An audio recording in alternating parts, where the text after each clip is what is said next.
How cool is this? We have our own custom urban worm bag frame made with EMT conduit and maker pipe fittings. So that way we can get it on wheels and move it around. We can have a support up here, which is going to be awesome. I have some good plans for that. And all in all, it's just going to be an extra sturdy and mobile option. Since we are in a new house, it is going to be inside, and it's a living thing and it's a new place. We want to make sure it's in its right spot. So I made the frame a little bit extra big. I did not account enough space for the length of the fittings, which is fine. But I will say, if you are making this, definitely go ahead when you're ordering your maker pipe fittings to get the caps, just so it's nicely finished, it's sealed up. They do sell EMT conduit covers, essentially, so you can make your pipe a couple different colors. They just didn't have the color in stock that I wanted, so perhaps in the future we'll upgrade. But for right now, this is gonna have to work, and I'm okay with that. And obviously this is the same urban worm bag that we had outside in Florida that you all love to watch. And I did not bleach it when we moved. I just rinsed it out, kind of folded it up as best I could, so that it's very crinkly, it sounds very stiff. But I'm kind of pleased that's what I'm assuming some of the mold, because we had my mushroom blocks in here. I'm assuming some of that mycelium is still present. Because I don't want to sterilize it completely. There's nothing wrong with it. So what I'm going to go ahead and do is get it started so we can get some worms in here. I think this is going to be a great place for the worms because we have a fireplace over here that'll keep them warm during the winter. The utilities area is on the other side of the wall here, so it's going to be nice and warm. So I think this is going to be a good place for the worms. They're out of the sun. They're going to be in the house, regulated temperature. You can see here that that is actually the bottommost portion of the urban worm bag version 2 that clips and velcros around here in the bottom, and there's a drawstring portion here. However, when you're setting it up, because the water flow from all of the paper and coconut core that you're putting in might be a little too much and might need to drain out, what we do is we do cinch the bottom here, but we also leave a more sturdy drip catch here. So that way, as we let this sit and acclimate, that water that gravity pulls down will drip in here, and we can pull it out quicker than having it build up in here over a long period of time, which we don't need. So let's take a closer look in here.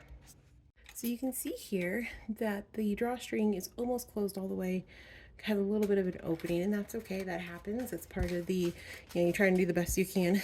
This bag has already been used for well over a year outside in Florida, so it has got plenty of old growth from some of our mushrooms and fungus and whatnot. So what I like to do to get started is I'm going to take some of this packing paper. A lot of you know that the reason we have so much packing paper is because we just moved across the country. And that's fine. We're going to use what we have. If you have regular Amazon deliveries, I'm sure you get a bunch of this stuff too. So we're going to use that to kind of fill up the bottom. Then we are going to do a smorgasbord of bedding on the bottom before we even start mixing in our coconut core. And I would suggest, if you're going to get an urban worm bag, then you might as well just order some of the coconut core bricks from them. It's good quality, it's all been rinsed, and you don't have to worry about the salt, because if you're going to spend, $50, $60, $100 or whatever on worms, you don't want to have them die because you skimped and got the cheap coconut core that, wasn't rinsed and ended up killing up all your worms. So let's get the rest of the bedding on the bottom here set up. A lot of you know that I am still post-op from brain surgery, so I am going through a ton of tissues. These just have stuff for my nose, some old paper plates in here. These are the ones that don't have wax on them, so they will break down. I don't really consider this a layer per se, but it's just, I know it's going to come packed down, and it's going to help absorb some of that moisture since it's all dry contents. Now, inevitably, there is a lot of weight put on here. There's a lot of moisture put on here. So I have this kind of thicker cardboard that just happened to be an insert in some stuff that I got. So I'm going to put that down just to, I don't know, help. I know the cardboard is fun for them. Egg cartons. And I'm putting in the bigger stuff here because what's going to happen is we're going to fill this in with coconut coir and shredded paper, shredded cardboard that will fill in all of these gaps and will sink down over time. I also know that my worms love, love some paper tubes, cardboard tubes of any, your toilet tissue, your paper towel, your wrapping paper, whatever. They love it. It's like a little playground for them. And playgrounds for them mean more worms for us. I think this is a good place to stop with the large stuff. I'm going to get my bag of shredded paper, shredded cardboard, and start filling this in a little bit.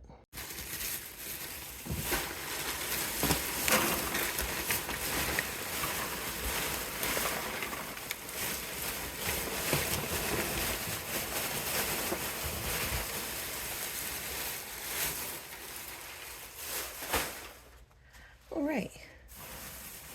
This is a lot of shredded paper, shredded cardboard, some random computer paper that I didn't want to deal with trying to flatten out and get through the shredder, but I had used it for packing.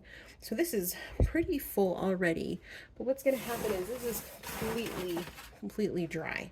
And so we have our 2 bricks of coconut coir that we've been soaking from Urban Worm Bag, and we are going to mix those in. All right, we have 2 blocks. Well, technically we have a 6-pack, but we're going to use 2 blocks that I just picked up from the Urban Worm Bag, because I figured, you know, if we're going to spend all this money on worms, let's make sure we get the good stuff, because if you get the wrong coconut coir that still has salt or isn't washed or whatever, has junk in it, you're going to kill all your worms. So I will let Wally finish ripping that up for me. And we'll go get these nice and soaked. You're doing great, Wally. Fun fact, Moose never learned how to rip things up like Wally did, so he just sits and watches. Those of you who aren't familiar, I bought a 6-pack of the coconut coir bricks from Urban Worm Bag. These are what 2 bricks look like, and this is what they recommend starting with.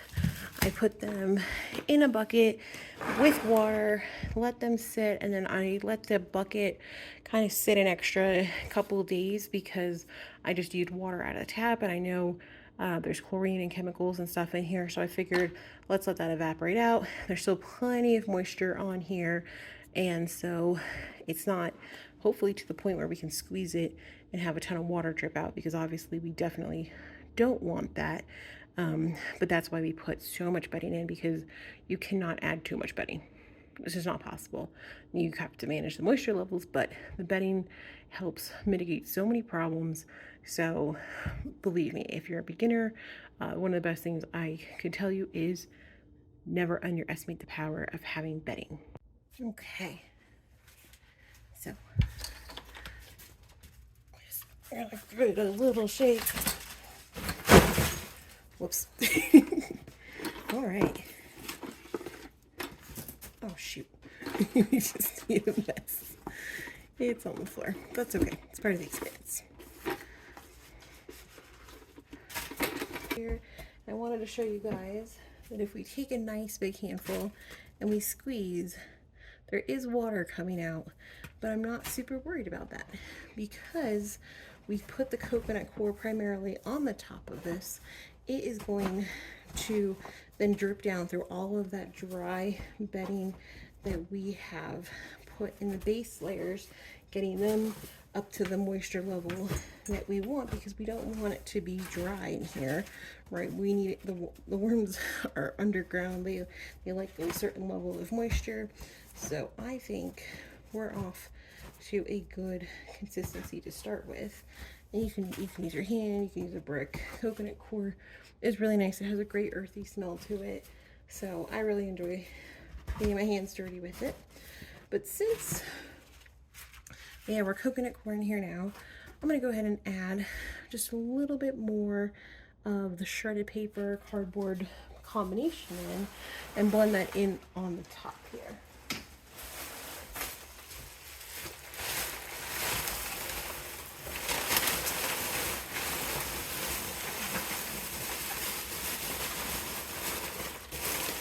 Come up with a better bag system for this so it's not so bad. Oops. Well, Is that more than I was going to use initially? Probably, but that's okay. We cannot have too much bedding in here. So what we'll do is we'll just take our little fork here, try and mix it around a little bit.